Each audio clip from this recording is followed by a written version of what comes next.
Hello and welcome to Sports Fan Entertainment, here to preview the New York Jets at the Tennessee Titans. I wasn't able to get this out until Saturday, but I was able to get it out.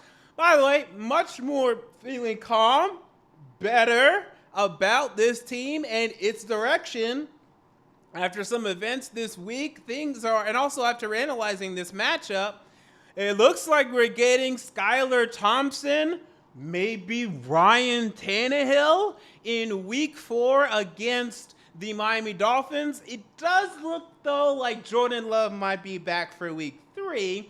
But by far, to me, the Dolphins was probably at Dolphins and at Texans were the two. I think maybe there's an NFC North matchup, but probably I can't remember if we're hosting the Lions or not. I think we go to them.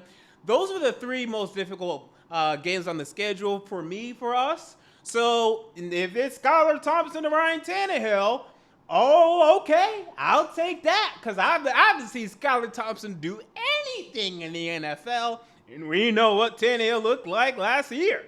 So that, which I had absolutely as an L, I know we won there last year, but Lightning was not going to strike twice, in my opinion. Now looks like it could very well be a W. But then it looks like Jordan Love may be back for next week. But I have good news, though. So after looking at the Jets Monday night, they are not good. And they might put it together.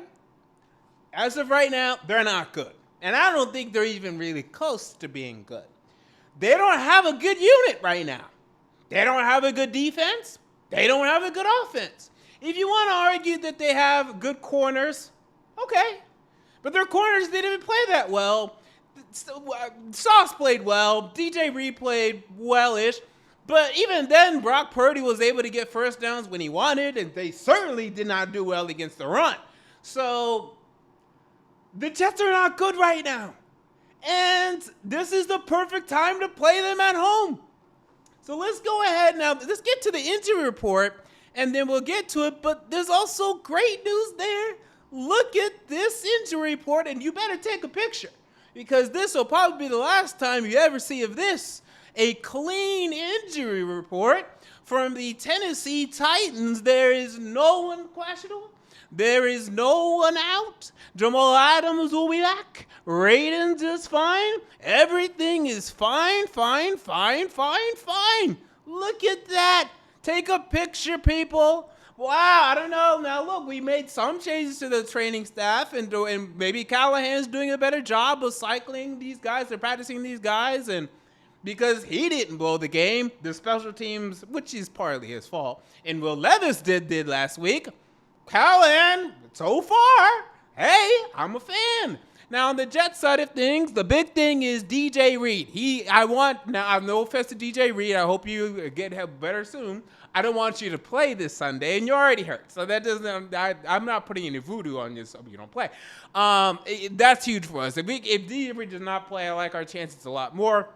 And also Hopkins, by the way, is going to be healthier after being limited last week. So let's go ahead and get to my tighten up keys to the game. They're pretty basic, but I didn't know what else to tell you. This is a pretty basic game plan here. There's not much complicated things that we got to do. Number 1, put pressure on Aaron Rodgers. This is now a senior quarterback of the NFL, maybe even past that. I don't even know what to call him at this point. A vampire, a sort of zombie that's somehow still alive and wandering around the NFL as a starting quarterback, a decaying corpse at this point. That's what Aaron Rodgers is. Put pressure on him.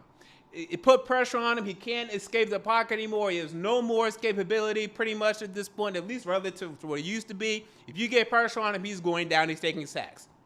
Big deal. Aaron Landry's been still doing that. Jefferson Simmons did not play that well last week. But Tavonde Stratt, man, you got to give it to him. Wow, does he look good. And as of now, wow, I see no character. She's even having a little bit of fun in the media. You know, he's going by Meatloaf and all of that. The media's starting to eat him up. Look, again, I didn't hate the pick. I gave it a B. It looks like an A. All right, so there you go. Look at that.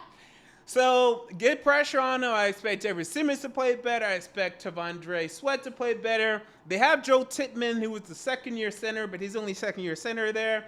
John Simpson's a guard that they have. He's not that good. Elijah Vera Tucker's a decent guard, but they should have stepped. But Harold Landry, definitely do your thing against Morgan Moses. And also they have Tyron Smith. Tyron Smith he's still a good player, but my God, this guy's old. And then Morgan Moses is even up there for his age, and he's inconsistent. Get pressure. Just get pressure. Breece Hall's not really that interested in pass protection. Get pressure on Aaron Rodgers. Number 2, stick to the run game. I know it's going to be very tempting because I think we're going to be up in this game. And it's going to be very tempting to let's stay aggressive and throw. Look, I like the idea, but after Levis blew it last week, I don't love that idea. I think if you run, especially considering how good the 49ers looked, and the 49ers always look good running the football, but how good the 49ers looked last week running with Jordan Mason, stick with Pollard and Spears, interchange them, run. I think you'll run out the clock in this game and be over before you know it. And then number 3, no turnovers. And yeah, Will Levis, I'm looking at you.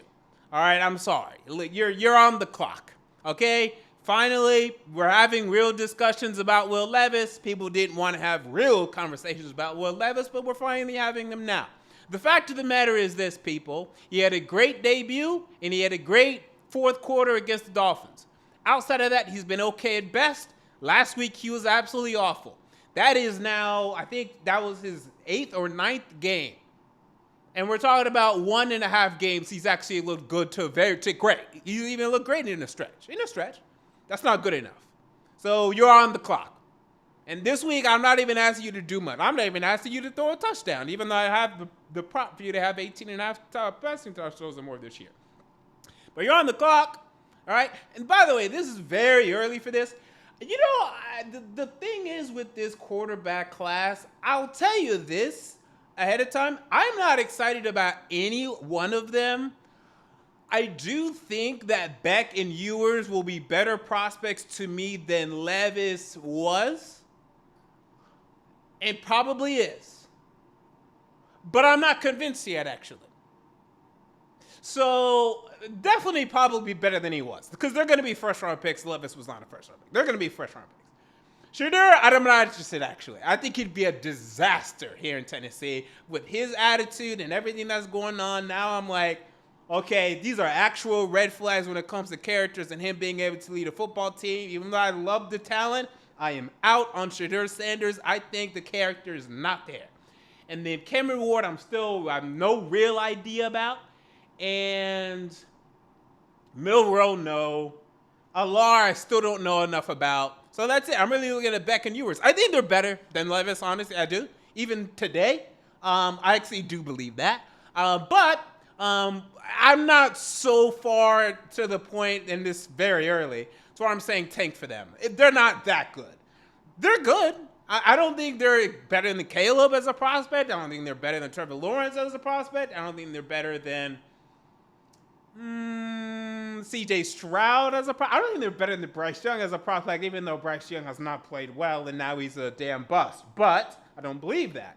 So I'm not on the tank for Beck or Ewers. It's not a tempting train for me. I'd still prefer that Levis plays well enough this year. And if we think, which I don't think we're going to, that hopefully he still plays well enough. And then I'd rather draft Travis Hunter or T-Mac and Tatoya McMillan or James Pierce. Give Levis another year. If he stinks it up, then go get your Arch Manning. Okay, now we can talk about Arch Manning. But who will be eligible, although it will actually be 1 year starting, he will be eligible. So I'm pretty sure. Correct me if I'm wrong on that. But, yeah, so Levis, look, again, because I'm not either excited about either one of those guys, you still have the year for me. I know everyone wants to make the playoffs. I'm not particularly inclined on that. We still have a ways to go on this roster before we're going to win the playoff game to me anyway, other than just luck. So, but no turnovers. Just for God's sake, no turnovers, dog. Just no turnovers. Stop trying to do too much. People will call for your job. I think you have the job. They're not going to put in Rudolph. They're not that desperate. It's the first-year coaching staff. And I think Rand Carthon is safe. So just no turnovers, play better, and people will get back on your bandwagon. Everything will be just fine. Ultimately, my prediction, guys, I think we're winning this game. Home opener. Jets off of a short week. They did not look good. Aaron Rodgers is old. They still can't protect him. The defense is not being able to stop the run.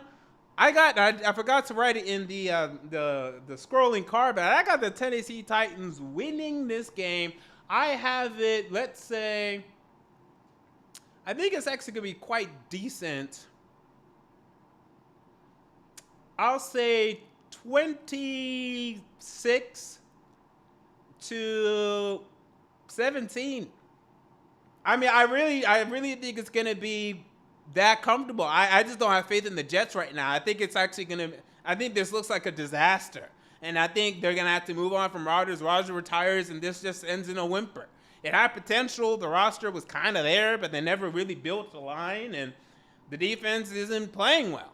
And I know it was 49ers, but they're not playing well, and it's a home opener. So if we lose this game, though, and we'll see if Jordan Love comes back, the Dolphins, Tua is not. He might retire.